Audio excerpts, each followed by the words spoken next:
ज़्यादातर टीम अगर अपने घर पे अच्छा खेलती है तो वो ठीक माना जाता है, क्योंकि हर टीम को अपने घर पे स्ट्रांग होना ही चाहिए। तो श्रीलंका अगर अपने घर पर पहला मुकाबला हारने के बाद इंडिया के विरुद्ध अगर साउथ अफ्रीका से जीतती है और फिर इंडिया से अगेन जीतती है, तो ये नहीं सोचना चाहिए कि इंडिया मैच हार गया। हमें ये सोचना चाहिए कि साउथ अफ्रीका और इंडिया को हराने के बाद श्रीलंका ने एक मच इम्प्रूव परफॉर्मेंस दिखाई, क्योंकि वो उन कंडीशंस को ज़्यादा बेहतर तरीके से जानते हैं। हार जाते हैं तो हम कहते हैं मिस्ड अपॉर्चुनिटी, लेकिन श्रीलंका ने कहा हम अपने घर में भी जीतना जानते हैं और जीत के ही रहेंगे।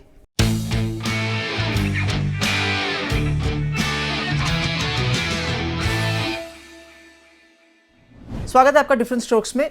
मैं ट्राई सीरीज की बात कर रही हूँ जो साउथ अफ्रीका, इंडिया और श्रीलंका के बीच में चल रही है। श्रीलंका के अंदर तो पहला मुकाबला इंडिया जीत गया था साउथ अफ्रीका के विरुद्ध, फिर श्रीलंका के विरुद्ध, लेकिन जब राउंड 2 शुरू हुआ तो साउथ अफ्रीका को हराने के बाद जब इंडिया के सामने दूसरी बार श्रीलंका टीम आई ना, तो उन्होंने कहा रुकिए, हमें पता है कि क्या करना है। ये विकेट स्लो हैं, हम फास्ट बॉलर्स नहीं खिलाएंगे, हम एक सीमर के साथ जाएंगे, क्योंकि हमने साउथ अफ्रीका के अगेंस्ट वैसे ही किया था। एंड हमारा जो बैटिंग ऑर्डर है ना वो भी चेंज रहेगा। बहुत सारी चीज़ें डिस्कस करने के लिए, तो पहले शुरू करते हैं कि साउथ अफ्रीका वाले मैच में जब श्रीलंका जीती थी इंडिया के मैच से पहले, तो वहाँ क्या क्या चीज़ें उन्होंने अच्छी करी थी। सबसे अच्छी चीज़ तो उन्होंने अच्छी बॉलिंग करी थी, और वो कंसिस्टेंट बॉलिंग थी। क्योंकि अगर साउथ अफ्रीका को आप 235 रनों में रोकते हैं और अगर उनको वो रन्स जो हैं जाके 46वें ओवर 47वें ओवर में चेस करते हैं, तो दो चीज़ें अच्छी हैं। एक कि आपने बॉलिंग बिल्कुल परफेक्ट कंडीशंस पे करी, दूसरा जो बैटिंग थी, आपको ये पता है कि ऑपोजिशन के पास जो है उतने बेहतरीन स्पिनर्स नहीं है जितने आपके पास है। हालांकि साउथ अफ्रीका सुनील लीज के साथ गेंदबाजी कर रहा है और बहुत अच्छी चीज़ है, क्योंकि डर्कसन ने भी रन किए थे। लेकिन जो बैटिंग ऑर्डर है, चामरी ओपन नहीं कर रही, नया ओपनिंग पार्टनरशिप आ रही है, मिडिल ऑर्डर जो चामरी हमेशा कहती हैं कि कंट्रीब्यूट करना चाहिए, उन्होंने कंट्रीब्यूट करना शुरू कर दिया है। और अगर टॉप ऑर्डर भी साथ में थोड़ा साथ दे दे तो यकीनन जो रिजल्ट निकल कर आया वहाँ पर हर्षिता समरविक्रमा ने मैच विनिंग नॉक खेला, player of the match performance उन्होंने दिखाई। उसके अलावा कविशा दिलहारी, जो मैं समझती हूँ एक बहुत अच्छी ऑलराउंडर हैं, उन्होंने भी रन्स किए। उनके अलावा नीलाक्षिका ने भी रन्स किए। तो कॉन्फिडेंस डेफिनेटली श्रीलंका के पास था जीतने के बाद इंडिया के सामने आके एक और अच्छा परफॉर्मेंस देने का। जब इंडिया के सामने आई श्रीलंका, तो इंडियन टीम तो ऑफकोर्स अनचेंज खेलने वाली थी, क्योंकि 2 मैचेस जीती है। लेकिन श्रीलंका के पास अवसर था बदलाव करने का, जो वो पिछले मुकाबले में ऑलरेडी कर चुके थे। एक सीम बॉलर के साथ खेलेंगे, बाकी स्पिनर्स। हालांकि मैं नहीं समझती ये बेस्ट टैक्टिक है, क्योंकि इंटरनेशनल क्रिकेट में अब सीम बॉलर्स का योगदान होने लग गया है। लेकिन अब you can't fight the conditions. अगर श्रीलंका के अंदर विश्व कप होना है या कुछ मैचेस भी भारतीय टीम खेलेगी या श्रीलंका भी खेल सकती है, तो फिर उनको अपने कंडीशंस में तो अच्छे खासा पता और यूज टू होना ही चाहिए क्या कंडीशंस रहेंगे, and to be able to use them.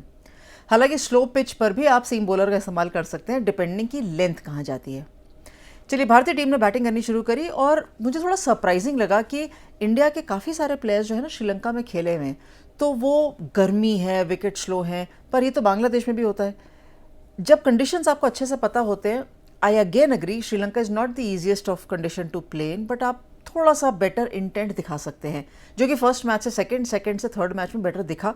In fact best opening partnership तो फिर भी इंडिया में एटलीस्ट टॉप ऑर्डर दोनों प्रतिका रावल और स्मृति मांधाना दिखा ही रहे थे।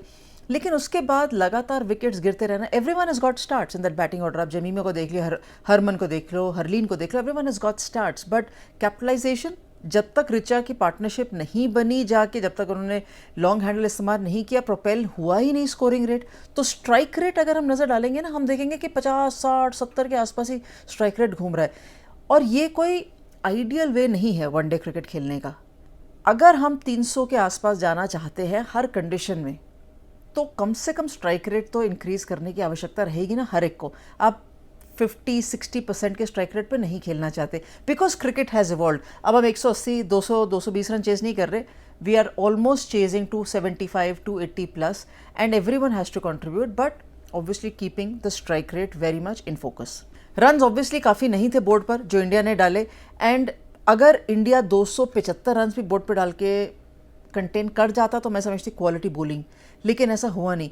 बॉलिंग फिर भी ठीक थी, लेकिन seam bowlers fair enough. Kashvi Gautam is very new, Arundhati Reddy, I still feel that she can not be the only bowler leading the attack. उनको उनके साथ गेंदबाजी करने के लिए कोई होना चाहिए फास्ट बॉलिंग में, लेकिन इस समय हमारे पास विकल्प उपलब्ध नहीं है। अमनजोत कौर है ज़रूर, लेकिन she is unable to find a place in the playing 11।